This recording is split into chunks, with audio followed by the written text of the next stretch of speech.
हाँ जी जनाब, वीडियो के इस पार्ट में अगर हम बात करें कि G20 को इस्टेब्लिश करने की क्या वजह पेश आई, what was the basic cause behind this, तो इसमें हमें थोड़ा सा हिस्ट्री को रिकॉल करना पड़ेगा। हिस्टोरिकल बैकग्राउंड को देखते हैं अगर हम, तो यहाँ पे 2-3 इवेंट्स को रिकॉल करना बहुत ज़रूरी है। जैसा कि ना हम सब जानते हैं कि मुसलमान और यहूदियों के दरमियान जो लड़ाई है वो बहुत देर से जारी है। ख़ास तौर पे इसराइल और फ़लस्तीन के जो मुस्लिम्स हैं वो बहुत देर से जो है वो जंगी हालत में हैं। और यहाँ पे एक और इम्पोर्टेंट चीज़ कि जो हमारे मिडिल ईस्ट कंट्रीज़ हैं, जो अरब कंट्रीज़ हैं, वो बहुत ऑयल रिच्ड कंट्रीज़ हैं, यानी उनके पास जो ऑयल है, जो तेल है, वो बहुत ज़्यादा मिकदार में मौजूद है। और जो अदर कॉन्टिनेंट्स हैं like north America, South America, Asia, या फिर जो हमारे पास यूरोपियन कंट्रीज़ हैं, वो हैवीली डिपेंडेंट हैं अरब कंट्रीज़ पर, गल्फ कंट्रीज़ पर। सो 1973 में ये हुआ कि एक ऑयल एम्बार्गो अरब कंट्रीज़ की तरफ से लगा दिया गया, जो कि एक अरब ऑयल क्राइसिस था। इसमें जो अरब कंट्रीज़ थी, 10 अरब ममालिक ऐसे थे जिन्होंने एक ऑयल एम्बार्गो लगाया। और इनका कहना ये था कि वो तमाम ममालिक जो इस वक्त यानी 1973 में इसराइल को सपोर्ट कर रहे हैं, हम उन्हें जो है अपना तेल दरामद नहीं करेंगे, तेल जो है वो सेल नहीं करेंगे।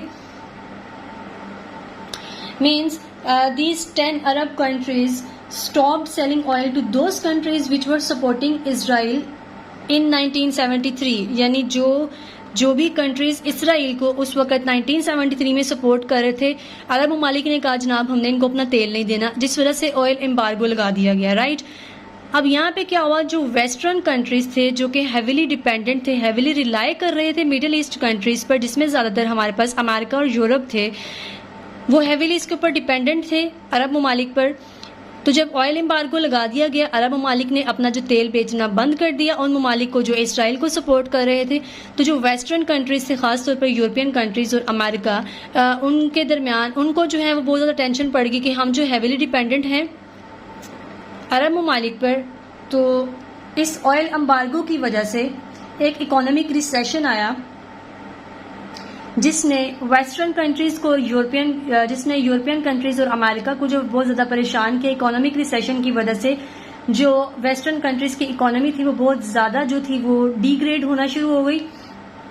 अब यहाँ पे क्या हुआ जनाब, to bring the economy back on track, यानी कि इकोनॉमी को ट्रैक पर वापस लाने के लिए कुछ फॉरेन मिनिस्टर्स, कुछ ममालिक के जो फॉरेन मिनिस्टर्स थे उस वक्त 1973 में, उन्होंने एक मीटिंग कंडक्ट की व्हाइट हाउस अमेरिका में।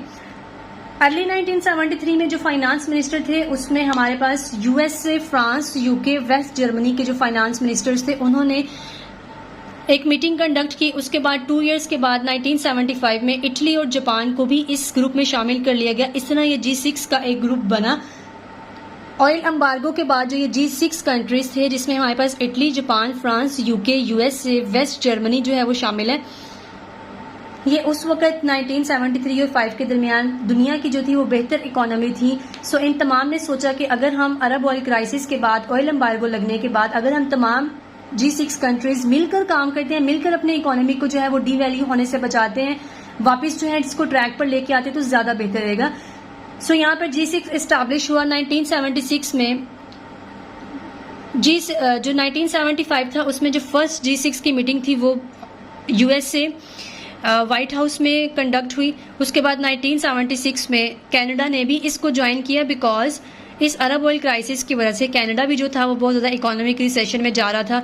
1975 में पहली G6 मीटिंग हुई जिसमें 1976 में जो है वो कनाडा ने ज्वाइन किया। इस तरह जो G6 कंट्री था वो G7 में शिफ्ट हो गया। अब 1997 में क्या हुआ कि एक एशियन फाइनेंशियल क्राइसिस आया, एक बहुत बड़ा एशियन फाइनेंशियल क्राइसिस आया, जिसने जो एशियन कंट्रीज थे उनको बहुत बुरी तरीके से मुतासिर किया। ख़ास तौर पे जो ये एशियन फाइनेंशियल क्राइसिस था ये साउथ कोरिया, इंडोनेशिया और थाईलैंड की वजह से आया। मतलब इनकी जो इकोनॉमिक क्राइसिस थे उस वजह से फाइनेंशियल क्राइसिस जो था वो स्टार्ट हुआ, जिसके जो बैड इम्पैक्ट थे, जो नेगेटिव इम्पैक्ट थे, वो इर्द गिर्द के ममालिक लाइक हांगकॉन्ग हो गया, लाओस, वियतनाम, मलेशिया, फिलीपींस वगैरह जो थे वो बहुत ज़्यादा इफेक्ट हुए 1997 के एशियन फाइनेंशियल क्राइसिस की वजह से, जिसके रिजल्ट में क्या हुआ, करेंसी डिवैल्यू होना शुरू हो गई, अनएम्प्लॉयमेंट बहुत ज़्यादा बढ़ गई। मुल्क जितने भी ममालिक थे उनमें जो था वो जो लोग जो है वो सड़कों पर निकल आए, दंगे फसाद स्टार्ट हो गए। अब जो 1998 है उसमें रशिया ने भी इस G6 और G7 के ग्रुप को ज्वाइन किया। G6 यहाँ पर, G7 कनाडा ने 1976 में ज्वाइन किया। अब एशियन फाइनेंशियल क्राइसिस की वजह से क्या हुआ कि रशिया की जो इकोनॉमी थी वो भी जो थी ना वो डीवैल्यू होना स्टार्ट होगी। तो 1998 में रशिया ने भी इस G7 ग्रुप को ज्वाइन किया। सो यहाँ पे जो G6 G7 था अब वो G8 में शिफ्ट हो गया, ताकि जो इकोनॉमीज हैं उनको मजीद डिस्टेबलाइज होने से बचाया जा सके।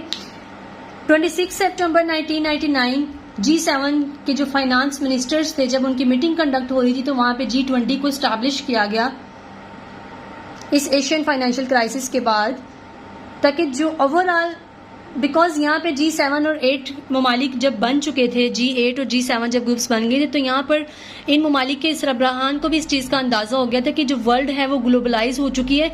किसी एक खिते में, एक कॉन्टिनेंट में या एक कंट्री पे अगर कोई इकोनॉमी डिस्टेबलाइज करती है या कोई भी मसला आता है तो उसके जो इम्पैक्ट है वो तमाम कंट्रीज़ पर आते हैं। सो इस ग्लोबलाइजेशन के कॉन्सेप्ट को मद्देनजर रखते हुए तमाम कंट्रीज़ ने यह प्लान किया कि क्यों ना जो मज़ीद जो हैवी इकोनॉमीज हैं, जो ग्रेट इकोनॉमीज हैं, जो बिग इकोनॉमीज हैं, उनको भी अपने साथ शामिल किया जा सके। सो यहाँ पे जो हमारे पास G20 स्टैब्लिश हुआ उसमें हमारे पास ब्रिक्स कंट्रीज, G7 और स्मार्ट इंडोनेशिया जो है वो इसमें इंक्लूड हुआ। G20 में एक मेन कंसर्न ये था कि जो यूरोप कंट्रीज थे उनको एक यूरोपियन यूनियन के तौर पे इस G20 में शामिल किया, मतलब उन्हें एक कंसिडर किया गया और एक यूरोपियन यूनियन के तौर पे जो है वो इसको G20 में शामिल किया गया।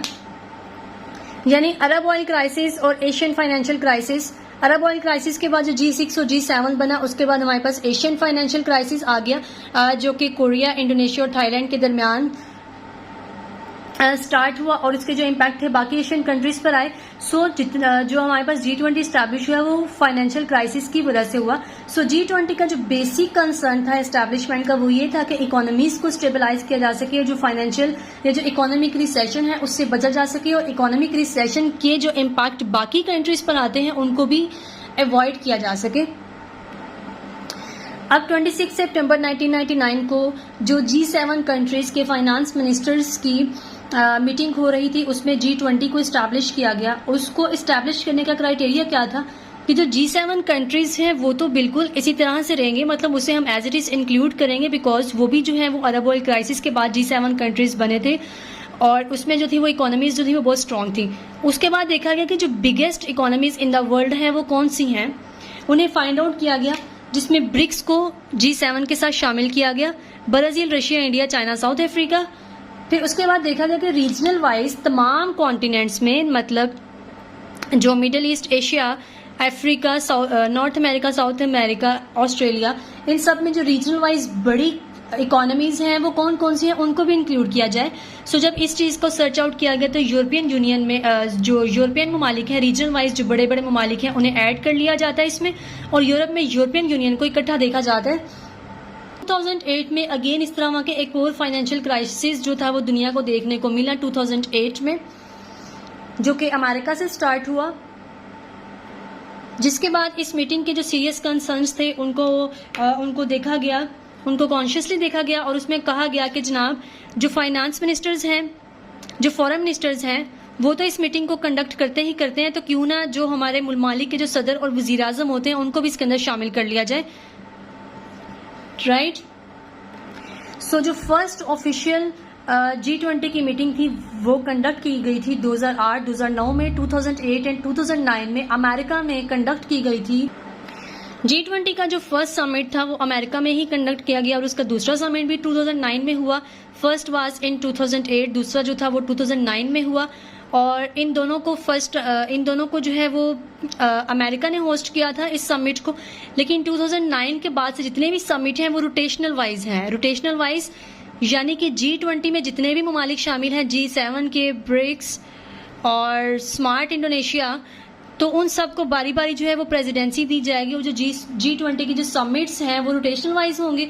सो इस बार जो प्रेसिडेंसी थी वो भारत के पास थी और जो नेक्स्ट होगी वो ब्राज़ील के पास होगी, और जो लास्ट टाइम थी वो हमारी जो G20 की समिट जो प्रेसिडेंसी थी वो थी इंडोनेशिया के पास।